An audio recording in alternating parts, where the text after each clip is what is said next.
Chapter 15. Experiencing Happiness in Marriage. The exalted view of marriage as held by the Church is given expressively in 5 words found in the 49th section of the Doctrine and Covenants. Marriage is ordained of God. Doctrine and Covenants, section 49, verse 15. Introduction. David O. McKay and Emma Ray Riggs were married in the Salt Lake Temple on January 2, 1901. The first couple sealed in that temple that year. Their union of 69 years exemplifies the continuing devotion of a husband and wife to each other. The strength of their marriage was noted by both friends and strangers. Sister McKay once related the following experience. I accompanied my husband to a dedication of a meeting house in Los Angeles. We stopped on Wilshire Boulevard to get our car washed. I sat on a bench and the president was standing over by the car. Suddenly at my elbow I heard a tiny voice say, "I guess that man over there loves you." Surprised, I turned and saw a beautiful boy about 7 years of age, with dark curly hair and large brown eyes. "What did you say?" I said, "I guess that man over there loves you." "Why, yes, he loves me. He is my husband. Why do you ask?" "Oh, 'cause the way he smiled at you. Do you know I'd give anything in the world if my pop would smile at my mom that way." Until President McKay was confined to a wheelchair, he always rose when his wife entered the room, held her chair, and opened the car door for her. He also always bade her hello and goodbye with an affectionate kiss. This practice continued when both President and Sister McKay used wheelchairs. Once when President McKay was being wheeled away for a meeting, he exclaimed, "We have to go back." I didn't kiss Ray goodbye. He was wheeled back for this loving ritual that had become part of their relationship. A great tribute to the McKays' marriage was given by a young couple preparing to be married. One of President McKay's sons, David Lawrence McKay, related the experience as follows. When Father and Mother were living at 1037 East South Temple in Salt Lake City, a young couple arrived in a car, got out, and then sat down on the front lawn. There the young man proposed to the young lady. As he later related the story to a member of the family, it was because I wanted our marriage to be as ideal as that of President and Sister McKay. Teachings of David O. McKay. The covenant of eternal marriage brings joy and strengthens love. In the teachings of the Church of Jesus Christ, the family assumes supreme importance in the development of the individual and of society. Happy and thrice happy are those who enjoy an uninterrupted union, and whose love, unbroken by any complaints, shall not dissolve until the last day. It will not dissolve when sealed by the authority of the holy priesthood throughout all eternity. The marriage ceremony, when thus sealed, produces happiness and joy unsurpassed by any other experience in the world. What therefore God hath joined together, let no man put asunder. Mark chapter 10, verse 9. The eternity of the marriage covenant is a glorious revelation, giving assurance to hearts bound by the golden clasp of love, and sealed by the authority of the holy priesthood that their union is eternal. A word about the eternity of the marriage covenant. Let's look at the principle of it. Will you name for me in your minds the most divine attributes of the human soul? Love is the most divine attribute of the human soul, and if you accept the immortality of the soul, that is, if you believe that personality persists after death, then you must believe that love also lives. Isn't that sound? And I ask you this, whom shall we love when we recognize those personalities in the next world? True, we are admonished to love everybody. Yes, we should love everybody now, but you and I know that we love those whom we know best. When we meet these personalities in the eternal realm, we shall recognize them, and know them because of these experiences in this life. And that union of loving hearts will be perpetuated after life. That is why we are married, sealed for time and eternity. It isn't just a mere dogma of the Church. It is a truth fundamental to the life and happiness of all humanity. It is the part of wisdom to choose the house of the Lord in which to pledge your love and to consecrate your vows. With the high ideal of marriage as revealed to the prophet Joseph Smith, Members of the church should have but one goal, and that is to keep in mind the fact that marriage, the foundation of society, is ordained of God for the building of permanent homes in which children may be properly reared and taught the principles of the gospel. Doctrine and Covenants, section 49, verse 15. Let us substitute the present tendency toward a low view of marriage with the lofty view which God gives it. Yesterday I stood at the altar of the temple, as I have stood many times, and saw two hearts, two souls, slipped into one, as two dewdrops on the stem of a rose when the sun comes out in the morning, one slipping into the other, the two becoming one. That high view of marriage in the mind of that young bridegroom, and the appreciation of the sacredness of the marriage by the bride, I think is one of the sublimest things in all the world. They had the high view of marriage, not a low view of it as a means of gratifying passion. Let us look upon marriage as a sacred obligation, and a covenant as possibly an eternal one. The marriage bond should be as eternal as love, the most divine attribute of the human soul. Most surely, then, that bond should continue as long as love is an attribute of the Spirit. Page 147. We must guard against the dangers that threaten marriage. The signs of the times definitely indicate that the sacredness of the marriage covenant is dangerously threatened. There are places where the marriage ceremony may be performed at any hour of the day or night without any previous arrangement. The license is issued and the ceremony performed while the couple wait. Many couples who have been entrapped by such enticements have had their marriage end in disappointment and sorrow. In some instances, these places are nothing more than opportunities for legalized immorality. Oh, how far they fall below the true ideal. As far as lies within our power, we must warn young couples against secret and hasty marriages. It is vital also to counteract the insidious influences of printed literature that speak of the bankruptcy of marriage, that advocates trial marriages, and that place extramarital relations on a par with extramarital friendships. Marriage is a sacred relationship entered into for purposes that are well recognized, primarily for the rearing of a family. It is claimed by some careful observers that our present modern life tends to frustrate these purposes.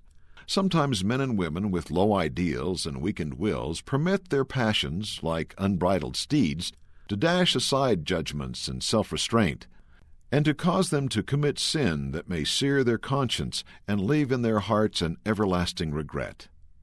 In this day, when modesty is thrust into the background and chastity is considered an outmoded virtue, I appeal to you to keep your souls unmarred and unsullied from this sin, the consequence of which will smite and haunt you intimately until your conscience is seared and your character sordid.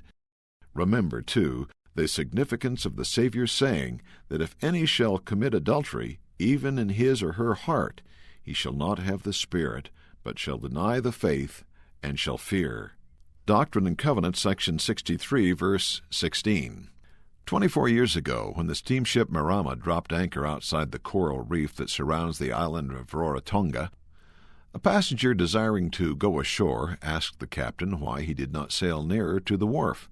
In answer, the experienced seaman mentioned treacherous waters and pointed to an engine of one ship, the Maitai, and to the bow of another, still protruding out of the water, both carrying mute evidence of the danger of anchoring too close to the shore of this coral-bound island.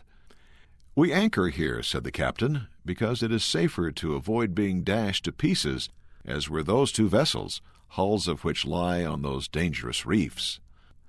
A flippant attitude toward marriage, the ill-advised suggestion of companionate marriage, the base, diabolical theory of free sex experiment, and the ready-made divorce courts are dangerous reefs upon which many a family bark or ship is wrecked. The more you keep in company with your wife, the happier you are. Business takes you away from home. She is there alone. Do not let companionship with other women divide your affection, and that applies to women as well as to men. At one time I thought that it did not, that man was wholly to blame for the unrests, the disagreements, and sorrows that are occurring too frequently. But I have had to modify my opinion. Companionship is the means of perpetuating that love which brought about your union. Another threat to our society is the increasing number of divorces and the tendency to look upon marriage as a mere contract that may be severed at the first difficulty or misunderstanding that may arise. One of our most precious possessions is our families. The domestic relations precede and in our present existence are worth more than all other social ties. They give the first throb to the heart and unseal the deep fountains of its love. Home is the chief school of human virtues. Its responsibilities, joys, sorrows, smiles, tears, hopes, and solicitudes form the chief interests of human life. When one puts business or pleasure above his home, he, that moment, starts on the downgrade to soul weakness. When the club becomes more attractive to any man than his home, it is time for him to confess in bitter shame that he has failed to measure up to the supreme opportunity of his life and flunked in the final test of true manhood. The porous shack in which love prevails over a united family is of greater value to God and future humanity than any other riches. In such a home, God can work miracles and will work miracles. A successful marriage requires continued courtship, effort, and commitment. I should like to urge continued courtship and apply this to grown people. Too many couples have come to the altar of marriage looking upon the marriage ceremony as the end of courtship instead of the beginning of an eternal courtship. Let us not forget that during the burdens of home life, and they come, that tender words of appreciation, courteous acts, are even more appreciated than during those sweet days and months of courtship. It is after the ceremony and during the trials that daily arise in the home that a word of thank you, or pardon me, if you please, on the part of a husband or wife contributes to that love which brought you to the altar. It is well to keep in mind that love can be starved to death as literally as the body that receives no sustenance. Love feeds upon kindness and courtesy. It is significant that the first sentence of what is now known throughout the Christian world as the Psalm of Love is, "Love suffereth long and is kind." 1 Corinthians chapter 13, verse 4. The wedding ring gives no man the right to be cruel or inconsiderate, and no woman the right to be slovenly, cross, or disagreeable. The next contributing factor to your happy marriage, I would name, is self-control. Little things happen that annoy you, and you speak quickly, sharply, loudly, and wound the other's heart. I know of no virtue that helps to contribute to the happiness and peace of the home more than that great quality of self-control in speech. Refrain from saying the sharp word that comes to your mind at once if you are wounded, or if you see something in the other which offends you. It is said that during courtship we should keep our eyes wide open, but after marriage, keep them half shut. Marriage is a relationship that cannot survive selfishness, impatience, domineering, inequality, and lack of respect. Marriage is a relationship that thrives on acceptance, equality, sharing, giving, helping, doing one's part, learning together, enjoying humor. Minimize the faults, commend the virtues. After the first thrill of the honeymoon is worn off, couples begin to see frailties, idiosyncrasies, which they had not noticed before. Responsibilities of motherhood come to the woman. Difficulties in paying debts come, and so we become prone to find fault. Let us learn to control ourselves in that respect. I regard it as an incontrovertible fact that in no marriage circle can true peace, love, purity, chastity, and happiness be found in which is not present the Spirit of Christ, and the daily, hourly striving after loving obedience to His divine commands, and especially the nightly prayer expressing gratitude for blessings received. God help us to build homes in which the Spirit of heaven on earth may be experienced. You and I know that is possible. It is not a dream. It is not a theory. We may have that sweet companionship between husband and wife, which grows dearer and dearer as the troubles of life come on. We can have homes in which children will never hear father and mother wrangle or quarrel. God help us to build such homes and to teach our young men and young women who are anticipating home life to cherish such an ideal. Suggestions for study and discussion. What impresses you about the relationship between President and Sister McKay? How does their relationship enhance his credibility in giving counsel on marriage? President McKay taught that love is the most divine attribute of the human soul. Page 145. Why do you think that is true? What do you think it means that marriage is ordained of God? See pages 145 and 46. What effect should that knowledge have on our attitude toward marriage? What does The Family, a Proclamation to the World, teach regarding marriage? What are some of the dangers that threaten marriage today? See pages 147 through 149. What is the difference between viewing marriage as a covenant and viewing marriage as a mere contract? How can we resolve problems and differences that arise in marriage? See pages 149 and 50. Why do some people postpone or avoid marriage? How can we help others regard marriage as the high ideal of which President McKay spoke? Why is continued courtship essential throughout marriage? See pages 149 and 50. What ways have you found to strengthen your relationship with your spouse? What examples have you seen of other couples who continue to strengthen their marriages? Why are harsh words damaging to the marriage relationship? How can you gain greater self-control in this area? See pages 149 and 50. President McKay taught that no marriage can thrive without the Spirit of Christ. Page 150. In what ways can we bring the Spirit of Christ into marriage? Related Scriptures. Matthew chapter 19, verses 3 through 8. Ephesians chapter 5, verse 25. Doctrine and Covenants, section 25, verse 14.